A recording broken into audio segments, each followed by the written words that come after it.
7 मई की रात जब घड़ी की सुइयां 1:05 पर पहुंची तब भारत की सेना सरहद के पार जा चुकी थी। न कोई बड़ी प्रेस कॉन्फ्रेंस और न कोई बड़ी धमकी, सीधा एक्शन।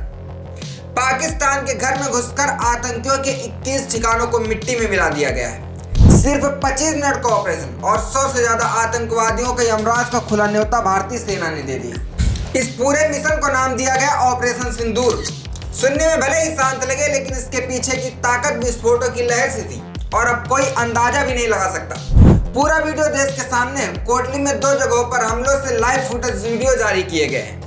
आप साफ देख सकते हैं किस तरह एक एक बैंकर फटा और कैसे आतंकी ठिकाने एक एक करके हर सेकंड में ध्वस्त होते गए। सबसे पहले तो 2 अहम टारगेट्स किए गए।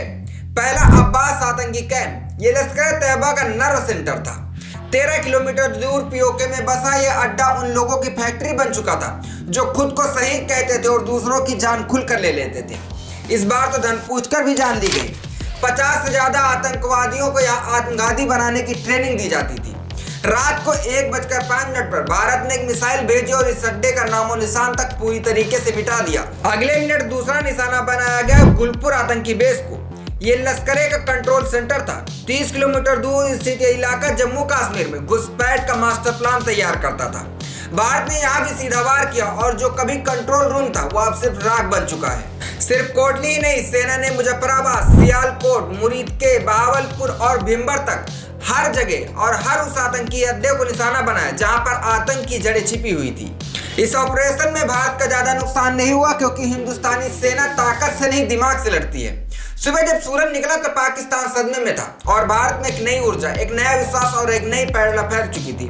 भारत का पूरा नागरिक एक हो चुका था। प्रधानमंत्री मोदी जी ने कैबिनेट की आपातकाल बैठक बुलाई। उन्होंने खुद सेना की इस ऑपरेशन की जानकारी दी और कहा यह सिर्फ बदला नहीं, यह संदेश है। पूरी कैबिनेट ने इस पर संतोष जताया और कहा भारत अब फैसले लेता है बल्कि टालता नहीं। जानकारों का कहना है कि इस ऑपरेशन ने सिर्फ आतंकी ढांचे को नहीं तोड़ा बल्कि पाकिस्तान की झूठी सुरक्षा छवि को भी नंगा कर दिया है। अब कोई भी यह नहीं कह सकता कि पीओके सुरक्षित है। अब आतंकवादियों को यह याद रखना होगा कि भारत अगर चुप है तो इसका मतलब ये नहीं कि वो भुला चुका है। यह हमला जम्मू कश्मीर के पहलगाम में हुए आतंकी हमले का जवाब था और ये जवाब इस बार खुल कर दिया गया है। टाइम जरूर लगा है, लेकिन जिस तरीके से देना चाहिए था, जिस तरीके से आतंकियों को निशाना बनाना चाहिए था, भारत सरकार ने खुलकर उसी तरीके से जवाब दिया।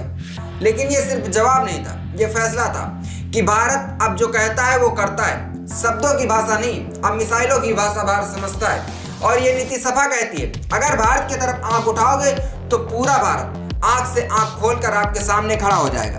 अब दुनिया देख रही, न तो भारत डरा है न थमा है। भारत अब सिर्फ अपने लिए नहीं, अपने हर नागरिक, हर सैनिक और हर बलिदान के लिए तैयार रहता है। जब लड़ता है तो दुश्मन का नामो निशान मिटा देता है।